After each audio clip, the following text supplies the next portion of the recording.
प्रकृतिम पुरुषम चेव विदधे यनादि उभावपि विकारश्च गुणासच्चेह विधि प्रकृति संभावना कार्य करण कर्तव्य हेतु प्रकृति रोचते है पुरुषः सुखदा खनः भोक्तव्ये हेतु रुच्यते। वसुदेव श्रुतम देवम कंस चाडूर मर्दनम देवकी परमानंदनम कृष्णम वंदे जगतगुरु जगतगुरु जगतगुरु जगतगुरु। मैं प्रभु का हूं और प्रभु ही मेरे हैं, मैं प्रभु का हूं और प्रभु ही मेरे हैं, मैं सिर्फ भगवान का हूं और भगवान ही मेरे हैं। मैं आपकी शरण में हूं प्रभु, मैं आपका ही हूं प्रभु, मैं आपकी शरण में हूं प्रभु, मैं आपका ही हूं प्रभु, मैं आपकी शरण में हूं प्रभु, मैं आपका ही हूं प्रभु। मैं केवल भगवान का हूं, केवल भगवान ही मेरे हैं, मैं केवल भगवान का हूं और भगवान ही मेरे हैं। मैं परमात्मा का हूं और परमात्मा ही मेरे हैं। मैं आपकी शरण में हूं प्रभु, मैं आपका ही हूं। ओम भद्रकालाय नमः। ओम श्रीये नमः। सत्य चित आनंदमय चिन्मय सच्चिदानंद धन प्रभु की जय हो, जय हो, जय हो। गाय गंगा यात्री जल जंगल और जमीन प्रकृति जीव परमात्मा की सेवा सुरक्षा रक्षा यही लक्ष्य है। वीरभद्र रुद्र सेना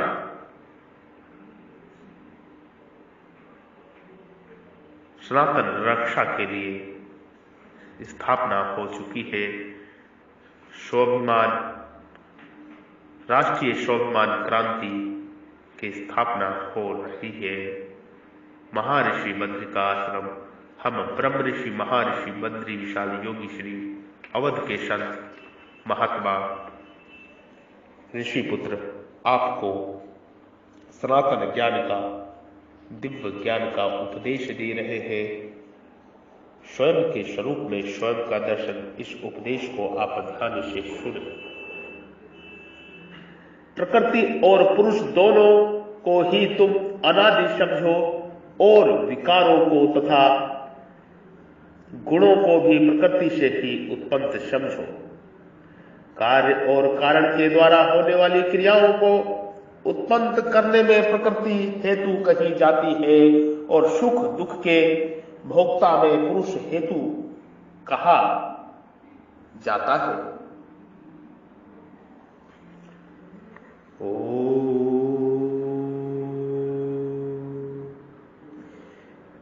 इसी अध्याय के तीसरे श्लोक में भगवान ने क्षेत्र के विषय में यज्ञ जो है यदक्चा जैसा है, यदिकारी जिन विकारों वाला है, और यदसच यद जिससे जो उत्पन्न हुआ है, ये चारों बातें सुनने की आज्ञा दी थी।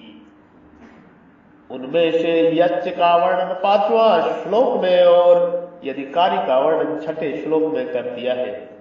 यदक्चा का वर्णन आगे इसी अध्याय के 26वें 27वें श्लोक में करेंगे। अब यत का वर्णन करते हुए प्रकृति से विकारों और गुणों को उत्पन्न हुआ बताते हैं। इसमें भी देखा जाए तो विकारों का वर्णन पहले 6ठे श्लोक में इच्छा देश आदि पदों से किया जा चुका है। यहाँ गुण प्रकृति से उत्पन्न होते हैं, यह बात नहीं बताई है। 12वें से 18वें श्लोक तक ये तत्व परमात्मा का वर्णन है और यहाँ 19वें 34वें श्लोक तक पुरुष क्षेत्र का वर्णन है। वहां तो के तत्व के अंतर्गत ही सब कुछ है और यहाँ पुरुष के अंतर्गत सब कुछ है, अर्थात वहां गे तत्व के अंतर्गत पुरुष है और यहाँ पुरुष के अंतर्गत गे तत्व है। तात्पर्य यह है कि ये तत्व परमात्मा और पुरुष क्षेत्र दोनों तत्व से दो नहीं, प्रत्युत एक ही है। प्रकृतिम पुरुषम चैव विदध्यनादि उधावपि। यहाँ प्रकृतिम पद संपूर्ण क्षेत्र जगत की कारण रूप मूल प्रकृति का वाचक है। सात प्रकृति विकृति पंच महाभूत अहंकार और महत्व तथा 16 विकृति 10 इंद्रिया मन और 5 विषय, ये सभी प्रकृति के कार्य है और प्रकृति इन सब की मूल कारण है। पुरुषम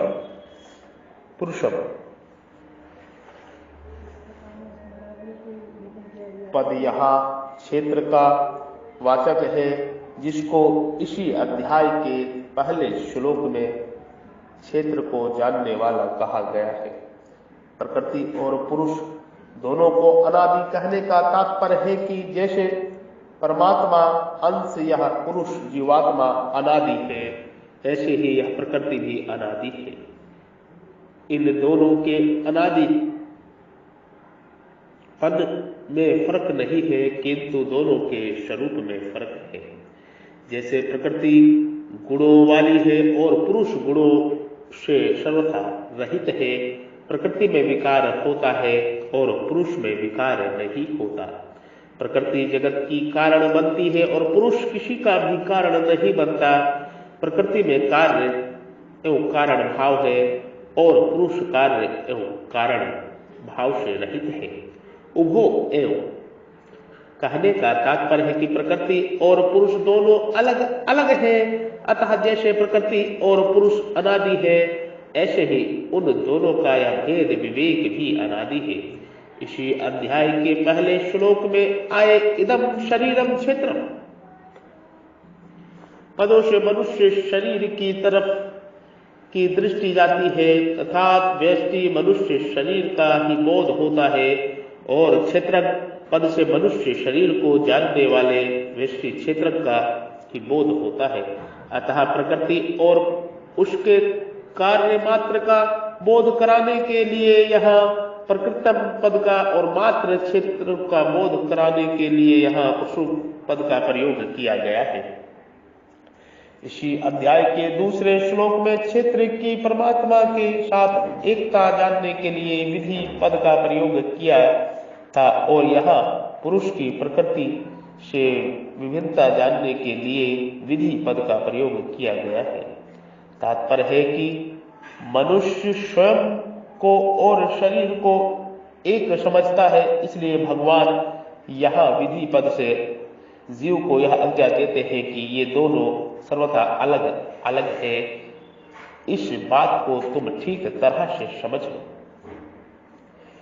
विकार गुण सत्यो विधि प्रकृति संभावना इच्छा देश सुख दुख संघात चेतना और धृति, इन 7 विकारों तथा सत्व रज और तम,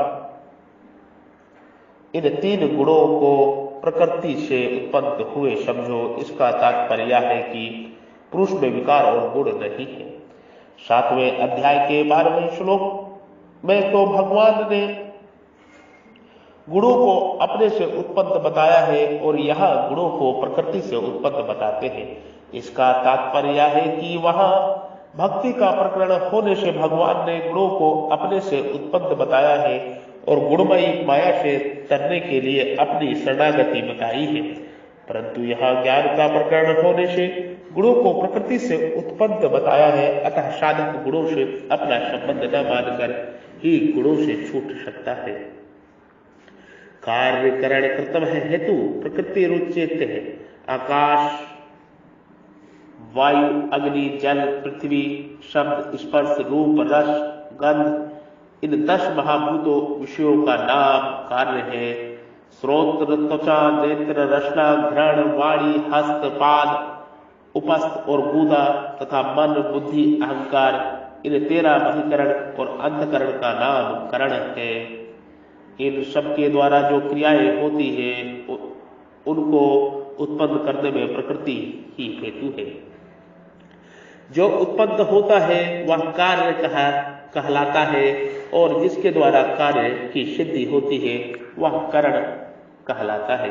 अर्थात क्रिया करने के जितने औजार साधन है वे सब करण कहलाते हैं। कारण तीन तरह से होते हैं, कामेंद्रिया, ज्ञानेन्द्रिया और मन, बुद्धि एवं अहंकार। कामेंद्रिया स्थूल है, ज्ञानेन्द्रिया सूक्ष्म है और मन, बुद्धि, अहंकार अत्यंत सूक्ष्म है। कामेंद्रिया और ज्ञानेन्द्रियों बहिकरण कहते हैं तथा मन, बुद्धि और अहंकार को अंतकरण कहते हैं। जिनसे क्रियाएं होती है वे कामेंद्रिया है और कामेंद्रिया तथा ज्ञानेन्द्रिया जो शासन करते हैं वे मन, बुद्धि और अहंकार है। तात्पर्य है कि कामेंद्रियों पर ज्ञानेन्द्रियों का शासन है, ज्ञानेन्द्रियों पर मन का, कामेंद्रियों पर ज्ञानेन्द्रियों का शासन है, ज्ञानेन्द्रियों पर मन का शासन है, मन पर बुद्धि का शासन है और बुद्धि पर अहंकार का शासन है। मन, बुद्धि और अहंकार बिना कामेंद्रिया और ज्ञानेन्द्रिया काम नहीं करती। ज्ञानेन्द्रियों के साथ जब मन का संबंध हो जाता है तब विषयों का ज्ञान होता है। मन से जिन विषयों का ज्ञान होता है उन विषयों से कौन सा विषय ग्रह है और कौन सा त्याज्य है, कौन सा विषय ठीक है और कौन सा बेठीक है, इसका निर्णय बुद्धि करती है। बुद्धि के द्वारा निर्णित विषयों पर अहंकार शासन करता है। अहंकार दो तरह का होता है, अहंवृत्ति और अहंकारता। अहंवृत्ति किसी के लिए कभी दोषी नहीं होती, पर उस अहंवृत्ति के साथ जब स्वयं पुरुष अपना संबंध जोड़ लेता है, तदम तय कर लेता है, तब वह अहंकारता बन जाता है। तात्पर्य है कि अहंवृत्ति से मोहित होकर, उसके परवश होकर स्वयं उस अहंवृत्ति के अपनी स्थिति मान लेता है तो वह कर्ता बन जाता है। अहंकार विमूढ़ता कर्ता हम मितिह मन्यते है। प्रकृति का कार्य बुद्धि महत्व है और बुद्धि का कार्य अहंकार, अहंवृत्ति अहंकार है, या अहंवृत्ति है तो बुद्धि का कार्य, पर इसके साथ तदाम तय करके स्वयं बुद्धि का मालिक बन जाता है, अर्थात कर्ता और भोक्ता बन जाता है। पुरुष प्रकृति से ही भुगते है, प्रकृति गुणानः, परंतु जब तत्व का बोध हो जाता है तब स्वयं न कर्ता बनता है और न भोक्ता ही बनता है। शरीर स्थोपी कुंते है न क्रोति ही न लिप्त है। फिर कर्तव्य भोक्तृत्व रहित पुरुषों के द्वारा, शरीर द्वारा जो कुछ क्रियाएं होती है वे सब क्रियाएं अहंवृत्ति से ही होती है। इसी अहंवृत्ति द्वारा होने वाली क्रियाओं को गीता में कई तरह से बताया गया है, जैसे प्रकृति के द्वारा ही सब क्रियाएं होती है। 13वें अध्याय का 19वां श्लोक, प्रकृति के गुणों द्वारा ही सब क्रियाएं होती है। 3रे अध्याय का 27वां श्लोक, गुण ही गुणों में बरत रहे हैं। 3रे अध्याय का 28वां श्लोक, गुणों के सिवाय दूसरा कोई कर्ता नहीं है। 14वें अध्याय का 19वां श्लोक, इंद्रिया ही अपने अपने विषयों में बरत रही है। 5वें अध्याय का 9वां श्लोक आदि तात्पर्य है कि बहिकरण और अंतकरण द्वारा जो क्रियाएं होती है वे सब प्रकृति से ही होती है। पुरुष सुखदम खरम भोक्तव्य है हेतु रुच्यते है। अनुकूल परिस्थिति के आने पर सुखी राजी होना या सुख का भोग है, और प्रतिकूल परिस्थिति आने पर दुखी नाराज होना या दुख का भोग है। या सुख दुख का भोग पुरुष चेतन में ही होता है, प्रकृति जड़ में नहीं, क्योंकि जड़ प्रकृति सुखी दुखी होने की समर्थ नहीं है। अतः सुख दुख के भोक्तपन में पुरुष हेतु कहा गया है। अगर पुरुष अनुकूल और प्रतिकूल परिस्थितियों से मिलकर राजी नाराज ना हो तो वह सुख दुख का भोक्ता नहीं बन सकता। 7वें अध्याय के 4-5वें श्लोक में भगवान ने अपरा जड़ और परा चेतन नाम से अपनी 2 प्रकृतियों का वर्णन किया है। ये दोनों प्रकृतियां भगवान के स्वभाव है, इसलिए ये दोनों स्वतः ही भगवान की ओर जा रही है। परंतु परा प्रकृति चेतन जो परमात्मा का अंश है और जिसकी स्वाभाविक रुचि परमात्मा की ओर जाने की है। तत्कालिक सुख भोग में आकर्षित होकर आपरा प्रकृति जड़ के के साथ तदप्तय कर लेता है। इतना ही नहीं, प्रकृति के साथ तदप्तय करके वहां प्रकृति पुरुष के रूप में अपनी एक स्वतंत्र सत्ता का निर्माण कर लेता है। गीता के 13वें अध्याय का 21वां श्लोक, जिसको अहम कहते हैं, इस अहम में जड़ और चेतन दोनों है। दुख सुख दुख रूप जो विकार होता है वह जड़ अंश में ही होता है, पर जड़ से तदात्मय होने के कारण उसका परिणाम ज्ञाता चेतन पर होता है। अर्थात जड़ के संबंध से सुख दुख रूप विकार से चेतन अपने में मान लेता है कि मैं सुखी हूं, मैं दुखी हूं। जैसा घाटा लगता है दुकान में और दुकानदार कहता है कि मुझे घाटा लग गया। ज्वर शरीर में आता है पर मान लेता है कि मेरे में ज्वर आ गया। स्वयं में ज्वर नहीं आता, यदि आता तो कभी मिटता नहीं।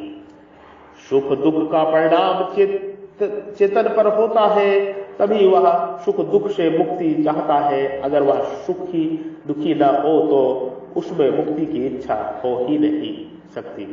मुक्ति की इच्छा जड़ के संबंध से ही होती है, क्योंकि जड़ को स्वीकार करने से ही बंधन हुआ है।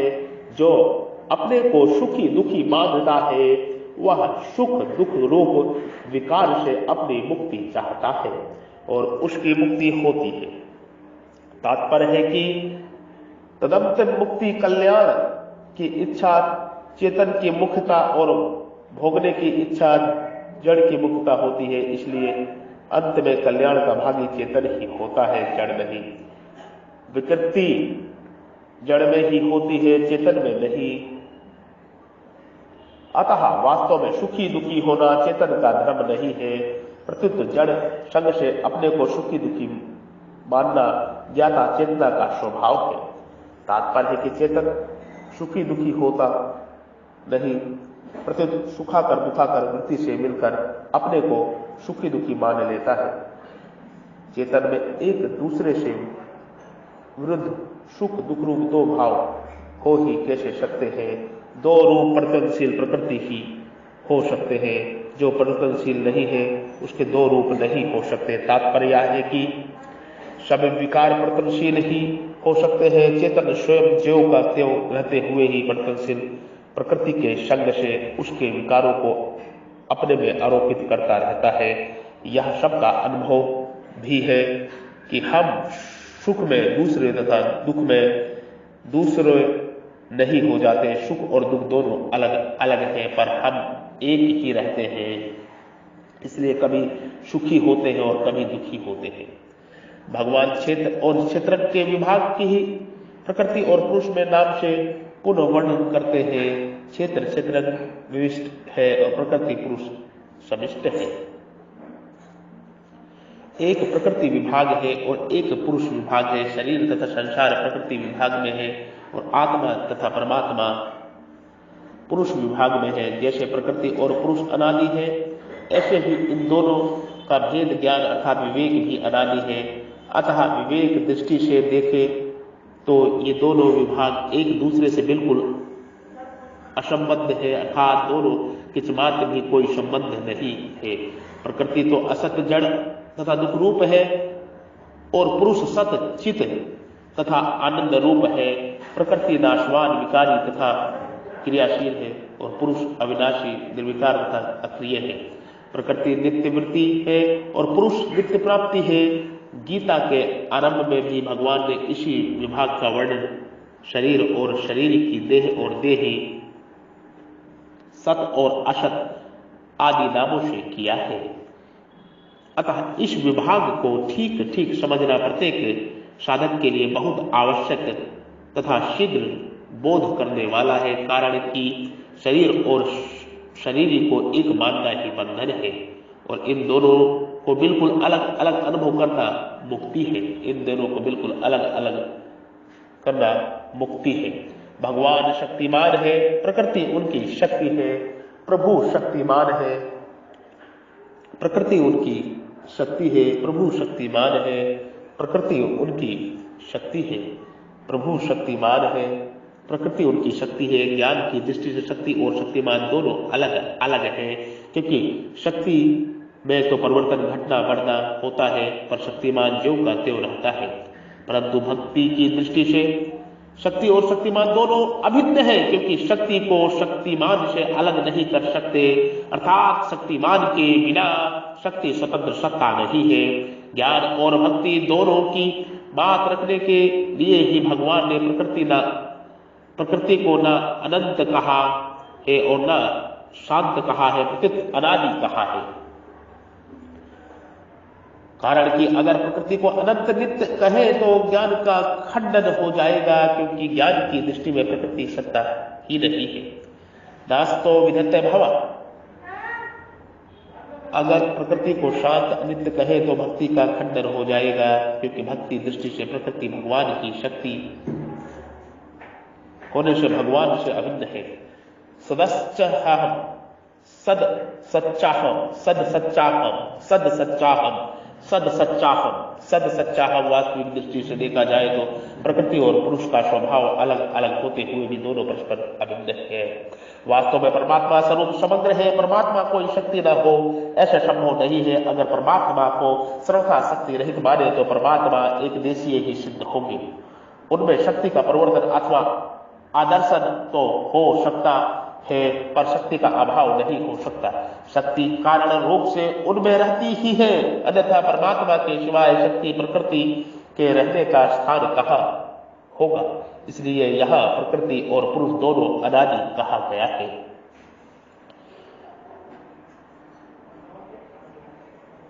यदि पुरुष आत्मा को मैं यूं ही मैं यही हूं इस प्रकार विशेष रूप से जान जाए तो फिर क्या इच्छा करता हुआ और किस कामना से शरीर के ज्वर ताप के अनुपत हो। यदि पुरुष आत्मा को मैं यही हूं इस प्रकार विशेष रूप से जान जाए तो फिर क्या इच्छा करता हुआ और किस कामना से शरीर के ज्वर ताप में अनुतप्त हो। आत्मन्नम चेदः विजयनीय दया शमति पुरुषः किमिच्छन्द कस्य कमः शरीर मुसृज्यमृतः।